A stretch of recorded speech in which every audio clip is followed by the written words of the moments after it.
Mesdames et messieurs, vous êtes le bienvenu. Il est 13h, passé de 58 ou 59 minutes, ça dépend. Nous nous excusons puisqu'il est retard de 2 heures que nous avons entrepris pour commencer cette émission, puisque nous l'avons annoncé à 12 heures. Mesdames et messieurs, comme vous savez, je ne sais pas si vous avez lu les affiches. Moi, c'est Aristote Badiaoui, présentateur de l'émission Les Héritiers du Congo. Les Héritiers du Congo, une émission qui est venue pour que la jeunesse comprenne là où elle se trouve dans la sphère ou dans la politique ou dans la société congolaise. C'est pourquoi aujourd'hui, je ne suis pas seul, je suis accompagné de deux jeunes. À ma gauche, je suis avec Apollinaire Kosimabanza qui prendra bien parole. Monsieur Apollinaire, bonjour. Bonjour, monsieur le présentateur. Oui, à ma droite, je suis avec monsieur Sylvain. Monsieur Sylvain, bonjour. Bonjour, monsieur Aristote. Oui, mesdames et messieurs, comme nous vous l'avons annoncé, nous sommes bien sur où est les télévisions, où est les FM et où est les news dans nos réseaux sociaux.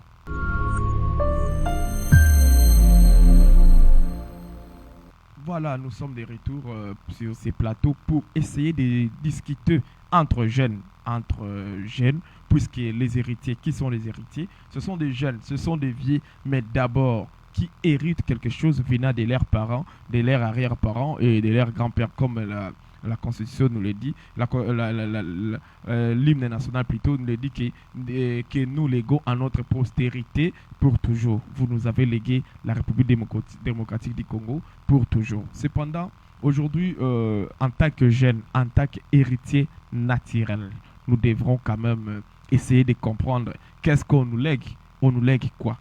Est-ce c'est potable? Est-ce que c'est normal? Est-ce que c'est clair?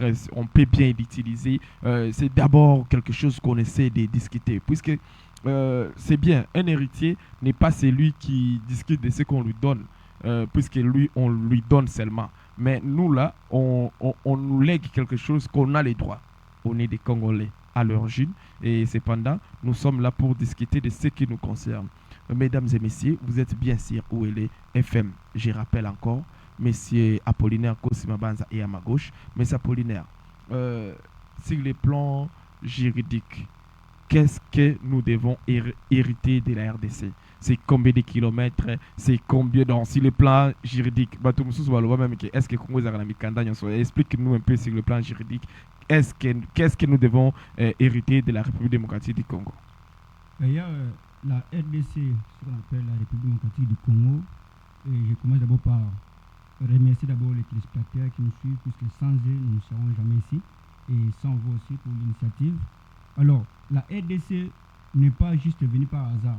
C'est une nation qui n'est comme tout autre État.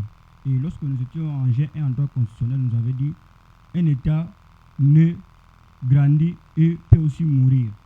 Alors, voilà ce qui ne peut pas arriver chez nous.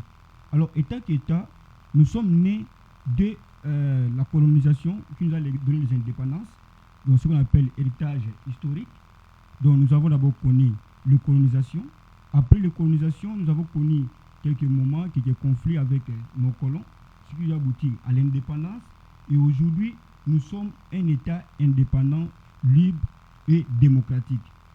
Bien que ce sont encore des expressions dont nous allons devoir analyser avec le temps sur ce plateau. Ok, nous sommes un État. J'ai retenu quelque chose dans votre discours, M. Apollinaire. Un État, c'est une entité qui peut être née, grandir, et puis il peut aussi mourir. Il peut aussi mourir. Comme vous avez dit, un État peut aussi mourir. Monsieur Sylvain, vous qui êtes à ma droite, qu'est-ce que vous entendez par l'héritage économique, vous qui êtes économiste à la base, sur le plan économique, qu'est-ce que la RDC doit hériter et la RDC devrait hériter, ou nous les héritiers devraient hériter de la RDC, allais-je dire? Merci d'abord, je remercie d'abord votre personnalité que vous êtes. J'aime souvent vous appeler président, et donc je ne peux pas au moins échapper à cette question d'être au moins appelé dans ces plateaux économistes. C'est parce que c'est un parcours que nous avons choisi Héritier sur le plan économique, je peux dire que c'est une personne qui a acquis la majorité de son capital financier. Donc ça, c'est sur le plan économique en définition. Et donc, sur le plan de notre pays, si nous regardons notre pays qui est la République démocratique du Congo, il y a plusieurs choses qu'on peut hériter. Et dorénavant, il y a beaucoup de personnes qui disent que nous avons de l'or, nous avons des minéraux, il y a beaucoup de choses dans notre pays. Et qu'est-ce que nous devrions hériter? C'est ça au moins la question, parce que ce n'est pas tout le monde qui doit hériter tout ce que Dieu nous a donné. Donc, quand nous allons avancer, nous allons au moins parler ce que tout le monde doit hériter, parce que ce n'est pas tout le monde qui est appelé à hériter quelque chose dans une nation. Donc, c'est un peu ça ce que je vais dire de l'héritier en République démocratique du Congo. L'héritier en République démocratique du Congo. Moi, je rappelle juste que nous avons 2 345 410 km. Nous avons le plus grand bassin d'Afrique qui commence même à devenir le premier du monde. Nous avons environ un écosystème que tout le monde envie. Nous avons les produits économiques, nous avons l'espace, nous avons les eaux, nous avons la forêt. Tout ça là, on nous dit, Monsieur Apollinaire, nous avons 450 langues. Est-ce avec l'héritage que nous allons hériter? Et nous sommes appelés à vivre avec les 450 langues et tribus, j'allais dire dialectes et tribus. Comment vous pouvez nous l'expliquer sur le plan juridique? Sur le plan juridique, nous pouvons d'abord dire que vous avez parlé que l'héritier, c'est un droit. Être héritier de notre pays, c'est un droit d'abord. Et quand on parle d'un héritier qui est un droit, il faut savoir qu'il y a aussi un sens de responsabilité. Cela nous évoque à dire que quand on parle de l'héritier, il faut d'abord savoir qu'on protège un avenir. Et non seulement l'avenir, quand on parle de l'héritier, on parle aussi de l'histoire. Et nos ancêtres qui ont lutté, à l'exemple, nous avons M. Patrice Emery Lumumba et qui aujourd'hui, tout le monde en parle à la CAN. Même. Et aujourd'hui, nous parlons encore de lui, c'est puisqu'il a gardé une posture, une position des responsabilités que tous ou tout Africain peut reconnaître aujourd'hui, ou tout être humain reconnaît. Voilà, ce n'est pas en vain qu'on parle de Lumumba, non seulement en Afrique, même partout ailleurs comme en Russie, il peut y avoir des places publiques au nom de Patrice Emery Lumumba. Donc, il y a 23 pays au total qui reconnaissent. Il y a dans les 23 pays là, il y a environ Iniri qui occupe le nom de Lumumba. Ça, je vous rappelle juste, M. Apollinaire. Donc, comprenez, donc quand on parle d'un héritier, ça implique un sens de responsabilité devant tout engagement que vous prenez. Donc, quand vous êtes une autorité politique, un jeune mis dans un coin quelque part, vous devez savoir que vous ne vivez pas que pour vous. Et tout ce que vous faites, ça va compter un jour et ça peut faire en sorte que nous pouvons perdre cette nation. N'oubliez pas, j'avais dit que tout État naît, grandit et meurt. Donc, si nous avons une mauvaise gestion de notre État, eh bien, comprenez que nous arriverons par la chute et perdre notre précieux pays, un héritage, un patrimoine qui nous a été légué par nos ancêtres. Par les ancêtres nous ont légué 2 345 410 km. Aujourd'hui, je ne peux pas donner, je ne peux pas lire cette superficie avec fierté, puisque notre nation est agressée à l'est par les ennemis que ça fait environ 30 ou 32 ans déjà aujourd'hui. Ils essaient de nous prendre en otage, ils essaient de nous malmener avec ils nous montrent les uns contre les autres. D'ailleurs, ils ont créé un groupe rebelle dénommé M23 et il y a un autre qui est né au milieu de celui-là qu'on appelle AFC. Le deux groupes, pas pour ne pas citer que c'est là, il y a même les Zaïre, il y a les CNPR de Thomas Lubanga, pour ne pas citer que ce groupe-là, il y a même les Mombondo qui est né ici dans le Congo, nous malmènent un peu. Monsieur Apollinaire, vous qui dites qu'un État est appelé à développer, au cas contraire, devrait mourir, est-ce que vous ne craignez pas que c'est là, avec un peu la gestion actuelle, qu'on puisse avoir des difficultés quant à ça? Voilà raison pour laquelle je demanderai à nous jeunes, à nous, peuple congolais, de prendre notre destin en main, de prendre un sens de responsabilité, de protéger notre nation qui est la République démocratique du Congo, de savoir que nous avons un sens de responsabilité, sinon l'histoire nous en tiendra pour responsables. Cela veut dire quoi? Je rappelle aux politiciens d'abord, ou bien à ces miliciens, qui répondent aux intérêts des patriotes, c'est-à-dire des étrangers, qui restent n'ont aucun intérêt à voir le Congo rester uni, c'est être partenaire ou être responsable de toute perte. Et là, ils ne seront jamais en paix. Donc, cela veut dire quoi? Étant rappelant un sens de responsabilité, nous devons d'abord demander un sens de redynamisation.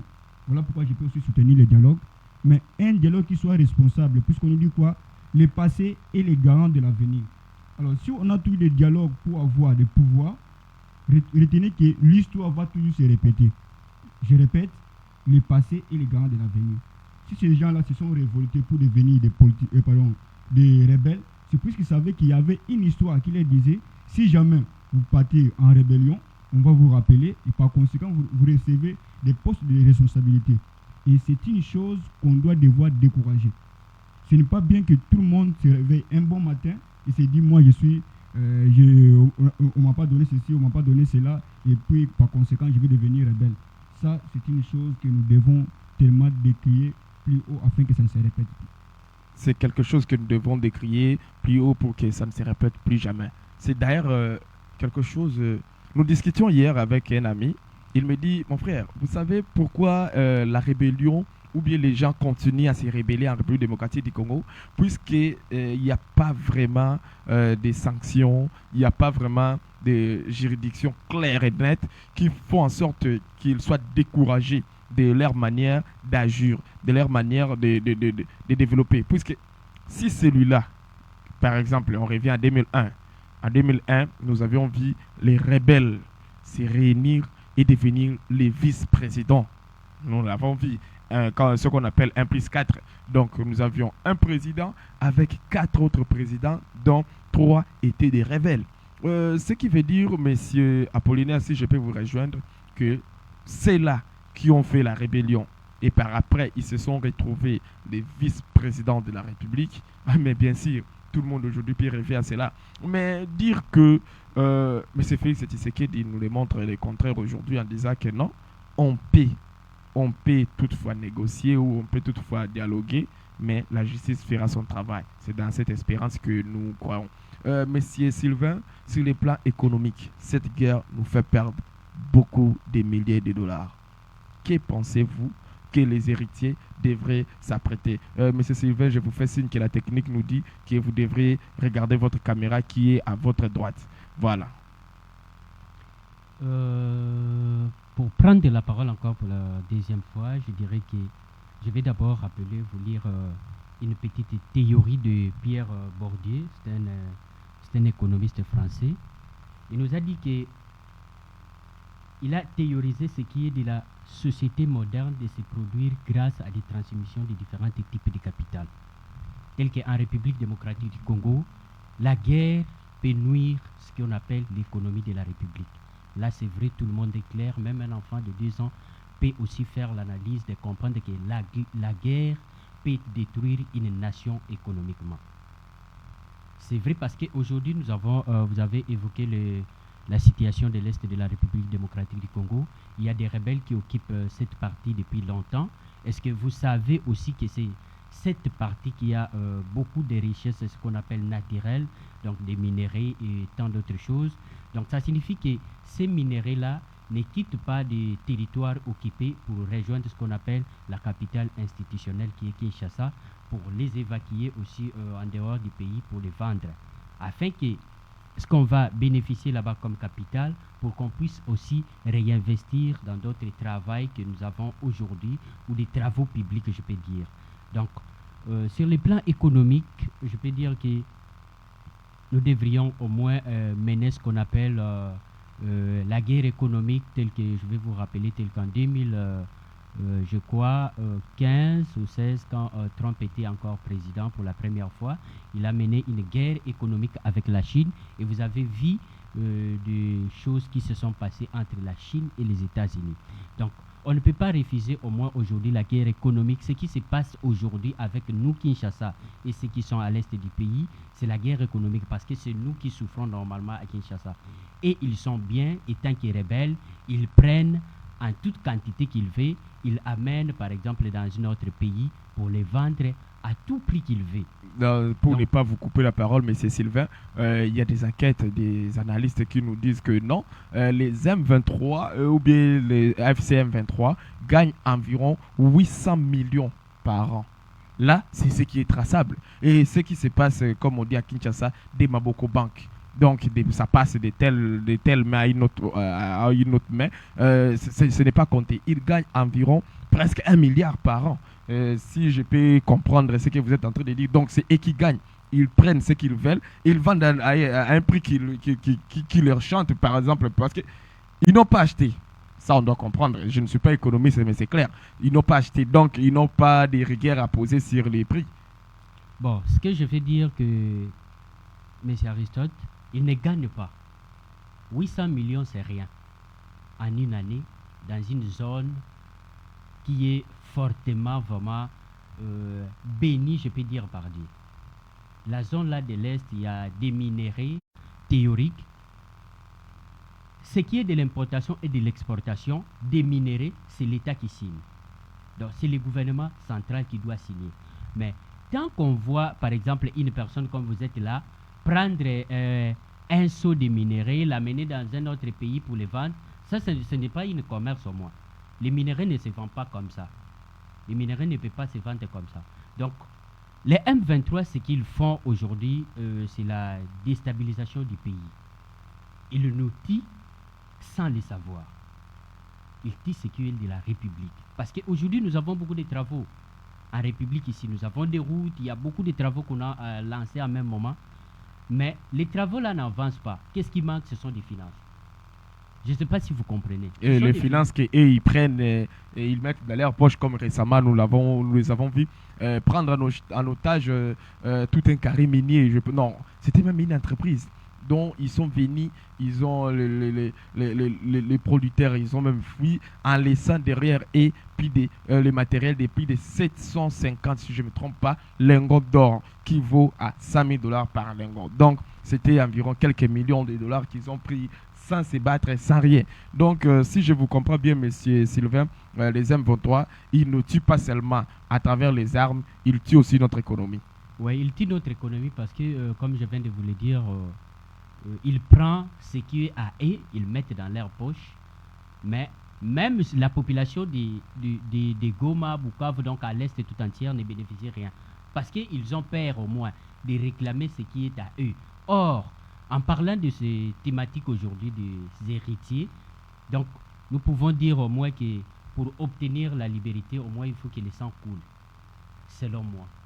Mais ceux qui sont là, au moins ils ont déjà beaucoup souffert, mais ils ont peur de continuer à mourir tout le temps. Monsieur Sylvain, nous avons compris pour que nous obtenions la liberté que nous avons aujourd'hui, le 4 janvier, comme nous l'avons fêté récemment, il y a eu des hommes et des femmes qui se sont donnés, qui se sont opposés et ils ont dit non à l'impérialisme à l'impérialisme aussi. Et aujourd'hui, nous sommes un État dénommé République démocratique du Congo. Monsieur Apollinaire Kosima-Maza, sur le plan juridique, c'est là qui nous tue et ils prennent aussi nos minéraux.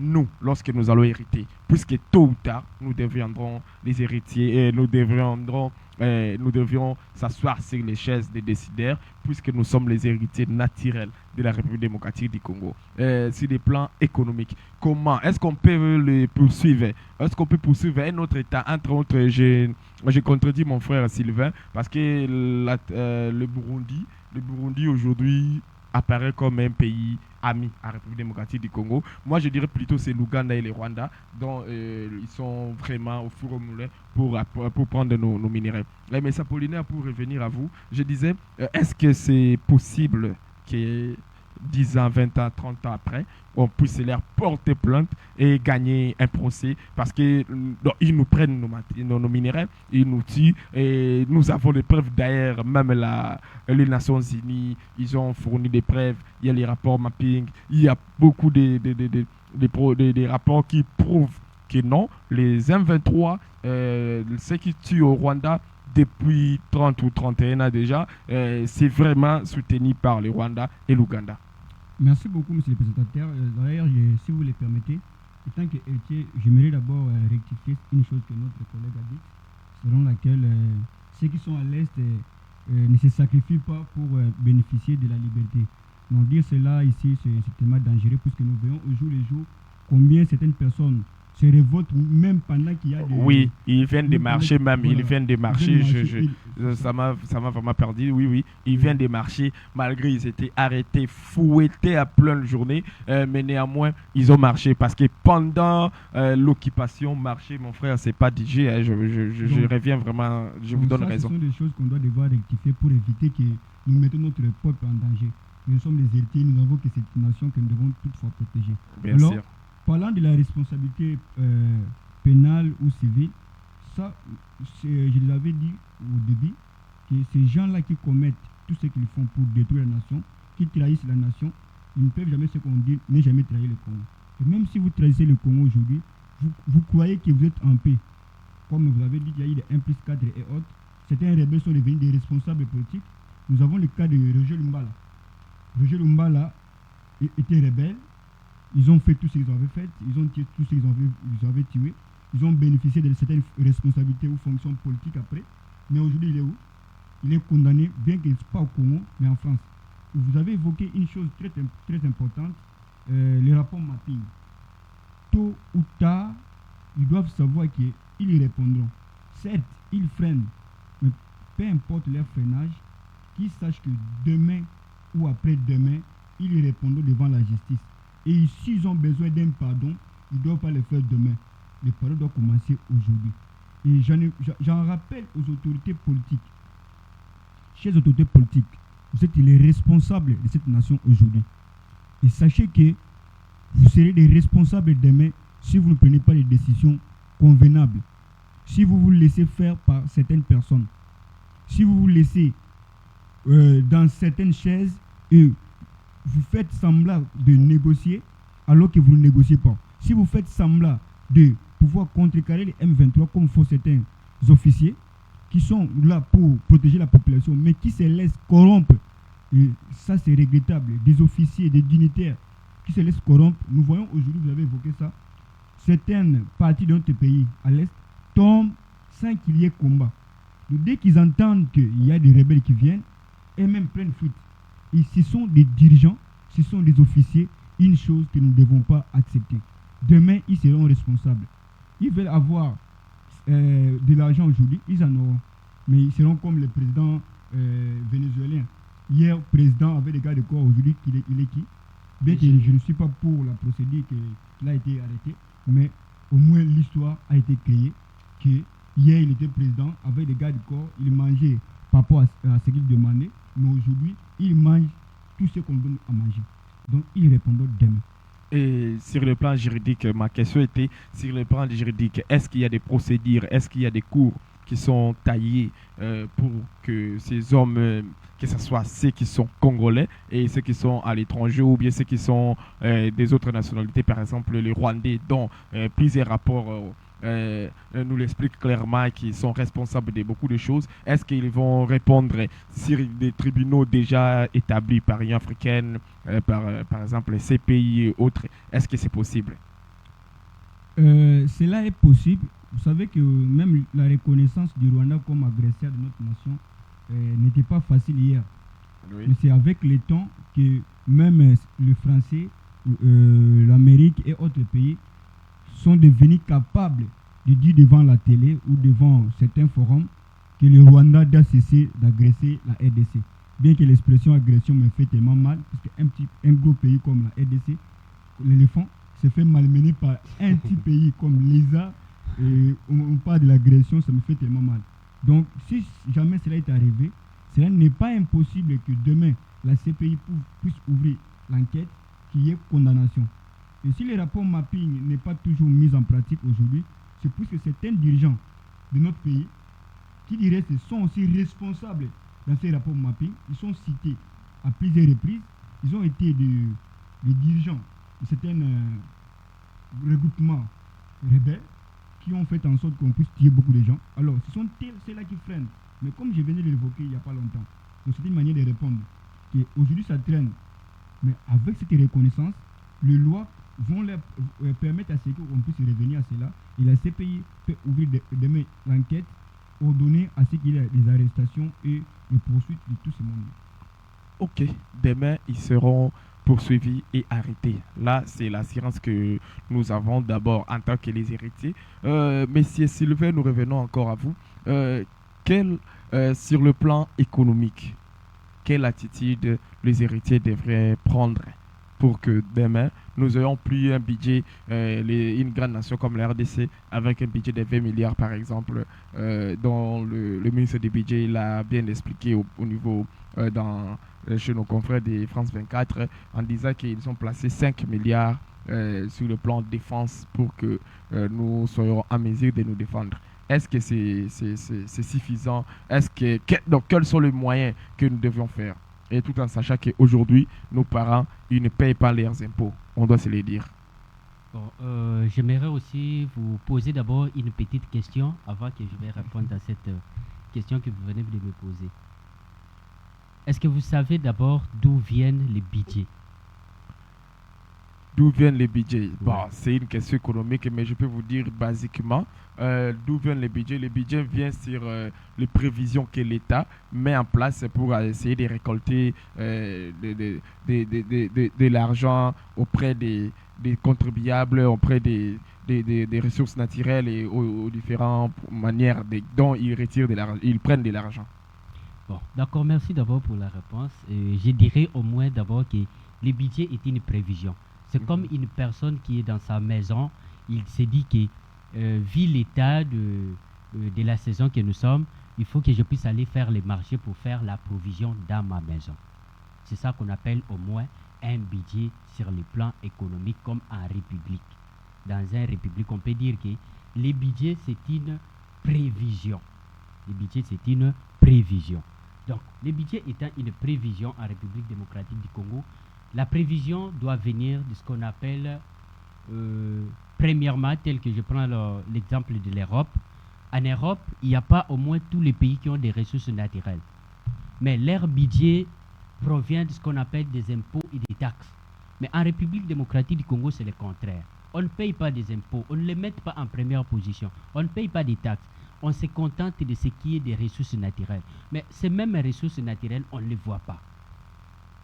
Comment on fait, avec quel miracle qu'on peut faire pour au moins avoir 20 milliards de dollars de budget? Ça paraît au moins impossible pour une personne au moins qui comprenne mieux l'économie. Ce que je dirais, je ne contredis pas qu'ils ne sont pas au moins intelligents, nos dirigeants ou nos ministres, mais ce que je dirais au moins, il y a des termes qui sont flatteuses en économie. On peut nous flatter en tant que population pour comprendre que ces chiffres sont nets, mais ils ne sont pas nets. Ils ne sont pas clairs. C'est pourquoi ils vont toujours en rectification à l'Assemblée nationale. Ils disent aujourd'hui 20 milliards, ils vont non, réduisez-nous. On n'a pas pu atteindre cela. Mettez par exemple, donc voilà là où on a failli donc rectifier par exemple des 16 milliards à 40 milliards. De 16 milliards à 14 milliards par exemple. Mais c'est ça au moins, c'est ça. Ils doivent toujours rectifier les chiffres parce que ce n'est pas facile au moins d'arriver à avoir 20 milliards que vous avez prédit dans les budgets. Parce que ça, c'est une prédiction. C'est comme un prophète te dit que cette année ici, tu vas te marier. Si tu ne te maries pas, tu vas faire quoi? Tu vas dire que ce prophète-là t'a menti. Mais au moins, on peut comprendre qu'il a au moins parlé, c'était vrai, mais toi-même, au moins, tu as négligé. Tu vois, au moins, il y avait un processus que tu n'as pas au moins mis en pratique pour arriver à atteindre cette prophétie-là. C'est comme les budgets. Aujourd'hui, les budgets doivent provenir de ce qu'on appelle la production. La production, d'abord, nous devrions nous lancer sur ce qu'on appelle l'agriculture. Ça, c'est la première des choses. Dans des pays développés, ils se sont mis dans ce qui est de l'agriculture, l'élevage, les taxes, les impôts. Tout le monde, obligatoirement, dans un pays qui cherche au moins à développer, doit payer l'impôt et les taxes. Parce que nous marchons sur la surface, comme on dit, que au ciel c'est Dieu et sur la terre c'est l'État. C'est l'État. La terre appartient à l'État. Tout le monde doit payer l'impôt. Et tel que vous, président Aristote, comme vous êtes ici, je ne sais pas si vous payez l'impôt. Obligatoirement, vous devriez Nous sommes payer. reconnus par la DGI, nous avons Donc, les documents voilà. et Donc, autres. vous devriez payer l'impôt et les taxes. Ça va nous aider, étant que population. C'est ça que nous allons hériter. Ce que nous allons hériter ne va pas au moins provenir du ciel. Ça ne va pas tomber. Nous ne sommes pas dans les temps de manne où Dieu peut nous faire tomber la manne. Non. C'est nous-mêmes à préparer notre propre héritage. Donc, c'est un peu ça. De nous-mêmes, de bien protéger et préparer notre héritage. Sur le plan économique, mon frère, si je vous suis bien, lorsque nous serons aux affaires, par exemple, maître Apollinaire ou bien M. Sylvain, vous nous demandez de produire d'abord nous-mêmes nos héritages. Notre héritage, par exemple, sur le plan économique, en payant les impôts. Oui, ça, je suis d'accord avec vous, puisque avec le nombre que nous avons, si nous payons néanmoins $1 par personne le mois, je pense qu'on aurait pu avoir, c'est combien, 100 millions, non?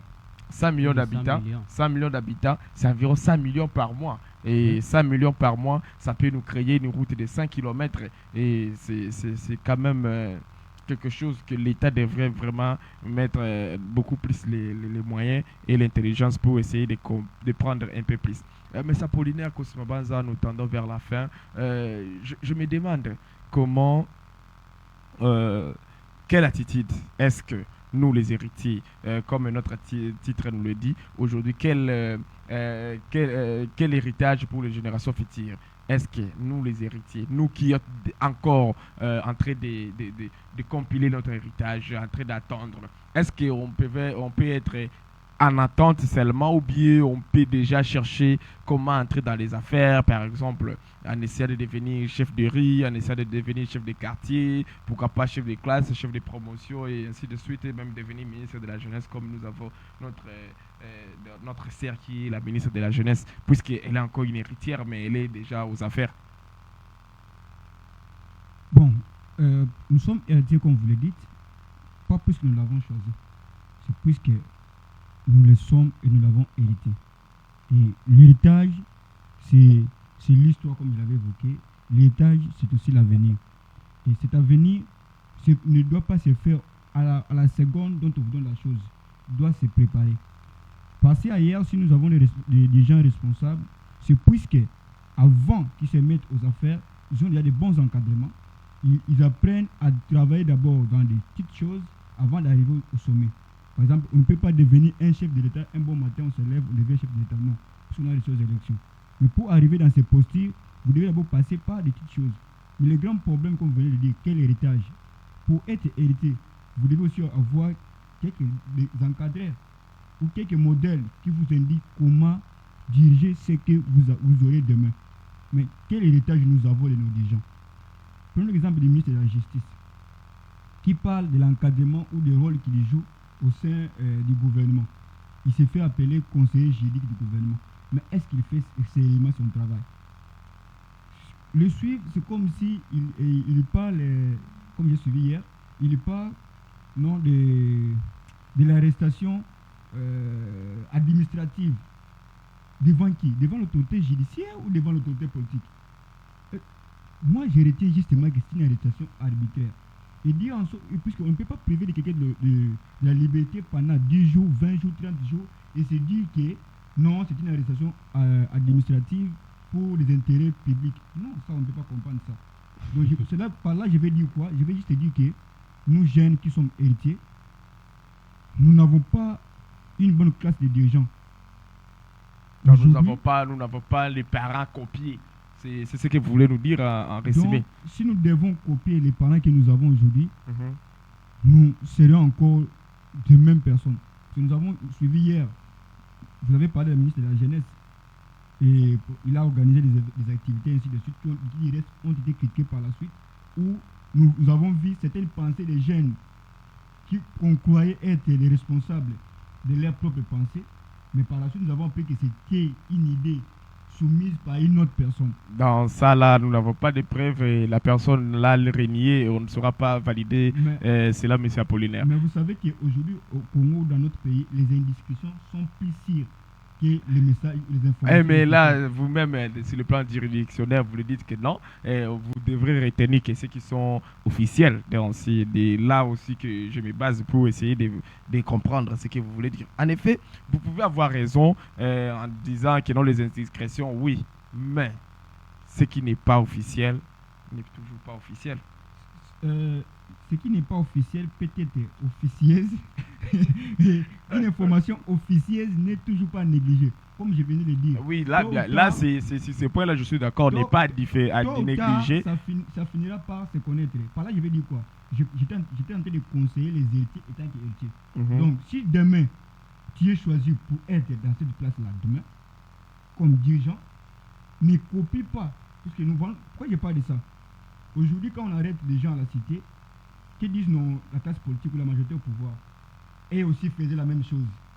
Or, ils oublient qu'ils ont combattu ces systèmes pour nous amener à vivre une république libre, une nation où tout le monde se sent sans la démocratie comme il faut le dire, où nous parlerons du peuple d'abord.